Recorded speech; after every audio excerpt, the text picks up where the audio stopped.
All of his co-workers were gone. What could it mean? Stanley decided to go to the meeting room. Perhaps he had simply missed a memo.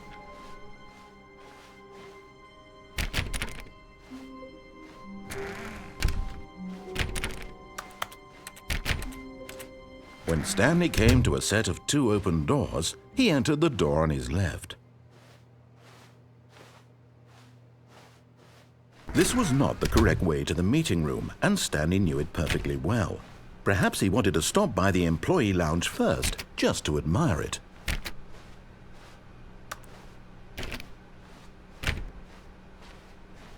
Ah, yes, truly a room worth admiring. It had really been worth the but eager to get back to business, Stanley took the first open door on his left.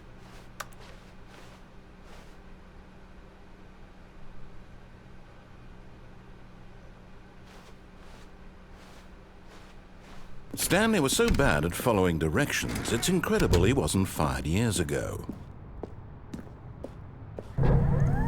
Look, Stanley, I think perhaps we've gotten off on the wrong foot here. I'm not your enemy, really, I'm not. I realize that investing your trust in someone else can be difficult, but the fact is that the story has been about nothing but you all this time. There's someone you've been neglecting, Stanley. Someone you've forgotten about. Please, stop trying to make every decision by yourself. Now, I'm not asking for me, I'm asking for her.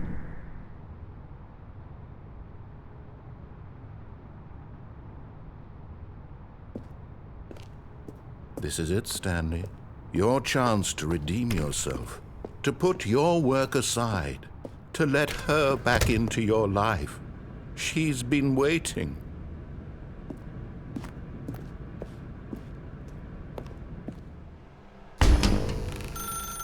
That's her, Stanley. You need to be the one to do this, to reach out to her. If you can truly place your faith in another,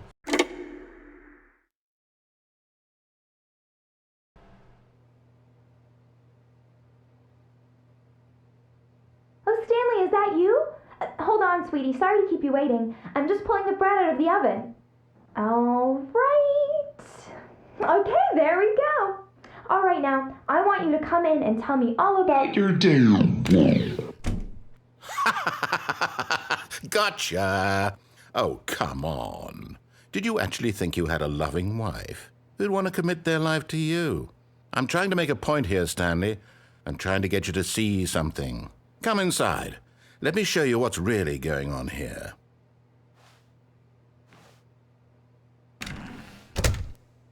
This is a very sad story about the death of a man named Stanley. Stanley is quite a boring fellow. He has a job that demands nothing of him, and every button that he pushes is a reminder of the inconsequential nature of his existence. Look at him there, pushing buttons, doing exactly what he's told to do. Now he's pushing a button. Now he's eating lunch. Now he's going home. Now he's coming back to work. One might even feel sorry for him, except that he's chosen this life. But in his mind, in his mind he can go on fantastic adventures. From behind his desk, Stanley dreamed of wild expeditions into the unknown, fantastic discoveries of new lands. It was wonderful, and each day that he returned to work was a reminder that none of it would ever happen to him. And so he began to fantasize about his own job. First, he imagined that one day while at work, he stepped up from his desk to realize that all of his co-workers, his boss, everyone in the building had suddenly vanished off the face of the earth. The thought excited him terribly.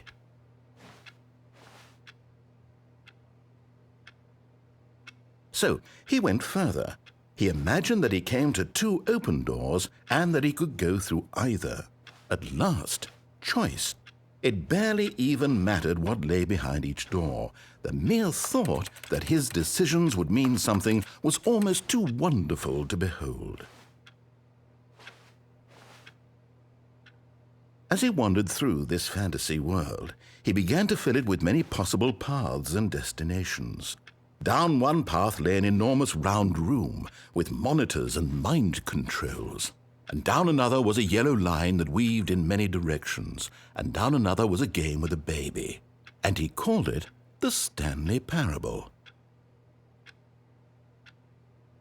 It was such a wonderful fantasy, and so in his head he relived it again, and then again, and again, over and over, wishing beyond hope that it would never end, that he might always feel this free. Surely there's an answer down some new path, mustn't there be? Perhaps if he played just one more time. But there is no answer. How could there possibly be? In reality, all he's doing is pushing the same buttons he always has. Nothing has changed. The longer he spends here, the more invested he gets, the more he forgets which life is the real one. And I'm trying to tell him this, that in this world he can never be anything but an observer, that as long as he remains here, he's slowly killing himself. But he won't listen to me. He won't stop. Here, watch this.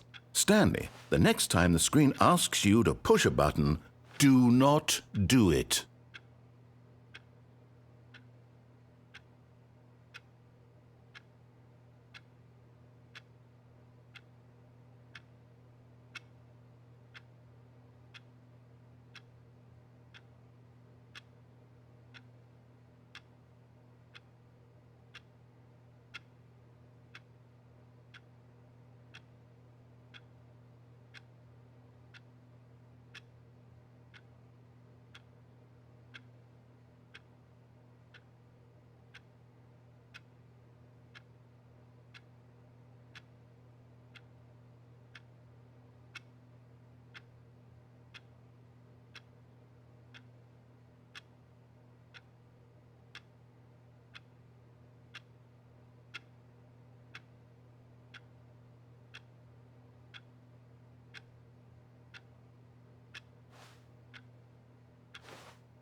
You see?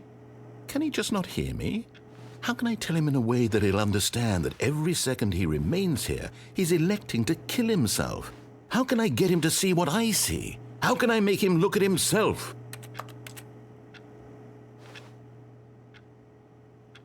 I suppose I can't, not in the way I want him to. But I don't make the rules. I simply play to my intended purpose, the same as Stanley. We're not so different, I suppose.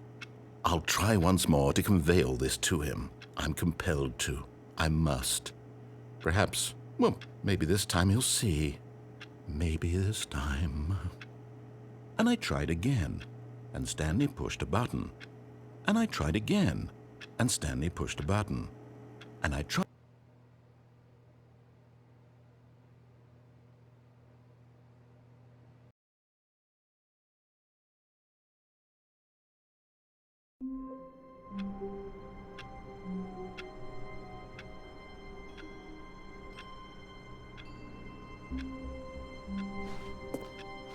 All of his co-workers were gone.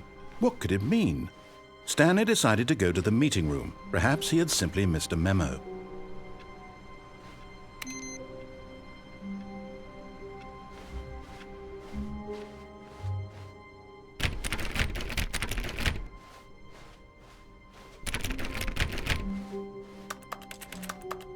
When Stanley came to a set of 2 open doors, he entered the door on his left.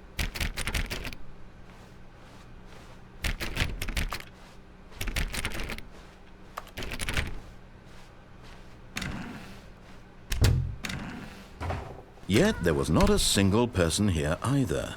Feeling a wave of disbelief, Stanley decided to go up to his boss's office. Hoping him coming to a staircase, Stanley walked upstairs to his boss's office.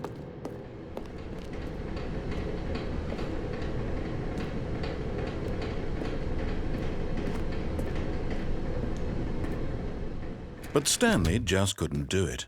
He considered the possibility of facing his boss, admitting he had left his post during work hours. He might be fired for that. And in such a competitive economy, why had he taken that risk? All because he believed everyone had vanished? His boss would think he was crazy. And then something occurred to Stanley. Maybe, he thought to himself, maybe I am crazy. All of my co-workers blinking mysteriously out of existence in a single moment for no reason at all? None of it made any logical sense. And as Stanley pondered this, he began to make other strange observations. For example, why couldn't he see his feet when he looked down? Why did doors close automatically behind him wherever he went? And for that matter, these rooms were starting to look pretty familiar. Were they simply repeating? No, Stanley said to himself, this is all too strange. This can't be real. And at last, he came to the conclusion that had been on the tip of his tongue. He just hadn't found the words for it. "I'm dreaming!" he yelled. "This is all a dream." Oh, what a relief Stanley felt to have finally found an answer, an explanation. His co-workers weren't actually gone. He wasn't going to lose his job. He wasn't crazy after all. And he thought to himself, I suppose I'll wake up soon. I'll have to go back to my boring real-life job pushing buttons. I may as well enjoy this while I'm still lucid.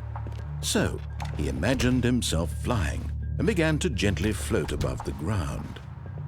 Then he imagined himself soaring through space on a magical starfield, and it too appeared. It was so much fun, and Stanley marveled that he had still not woken up.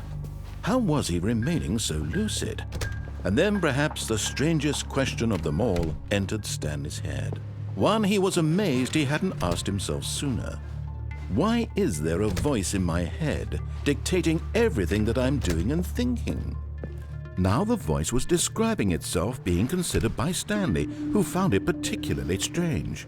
I'm dreaming about a voice describing me, thinking about how it's describing my thoughts, he thought. And while he thought it all very odd and wondered if this voice spoke to all people in their dreams, the truth was that, of course, this was not a dream. How could it be? Was Stanley simply deceiving himself, believing that if he's asleep, he doesn't have to take responsibility for himself? Stanley is as awake right now as he's ever been in his life. Now, hearing the voice speak these words was quite a shock to Stanley.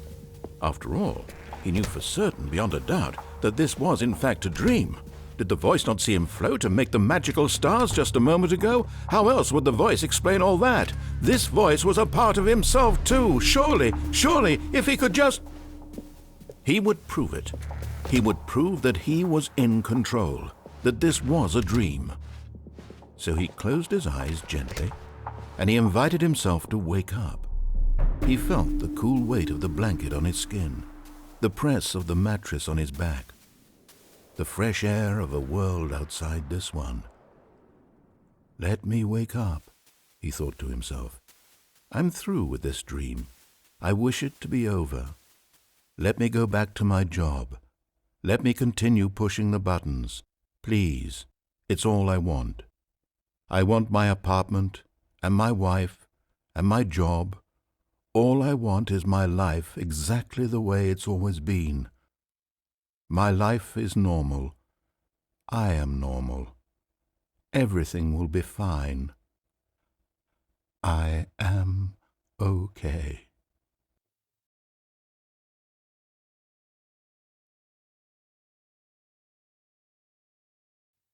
Stanley began screaming. Please, someone, wake me up. My name is Stanley. I have a boss. I have an office. I am real. Please, just someone tell me I am real. I must be real. I must be. Can anyone hear my voice? Who am I? Who am I? And everything went black.